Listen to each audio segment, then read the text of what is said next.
ദൈവത്തിൻ്റെ ഏറ്റവും പ്രിയമുള്ളവരെ, അവിടുത്തെ സമാധാനം ഞാൻ ആശംസിക്കുന്നു.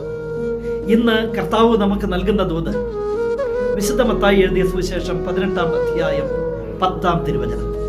ഈ ചെറിയവരിൽ ആരെയും നിന്ദിക്കാതിരിക്കാൻ സൂക്ഷിച്ചുകൊള്ളുക. ആരെയും നിന്ദിക്കരുത്, അപമാനിക്കരുത്, അവഹേളിക്കരുത്.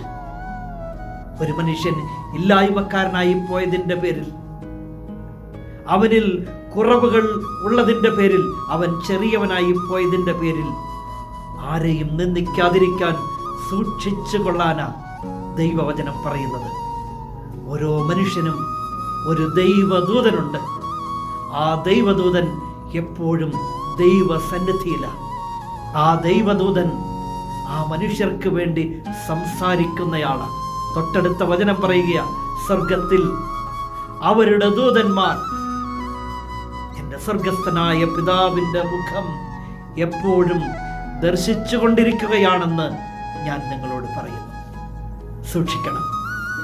ഈ ചെറിയവരിൽ ആരെയും നിന്ദിക്കാതിരിക്കാൻ സൂക്ഷിച്ചു കൊള്ളുക. കരുണാമയനായ ദൈവം നമ്മെ എല്ലാവരെയും സമൃദ്ധിയായി അനുഗ്രഹിക്കണം.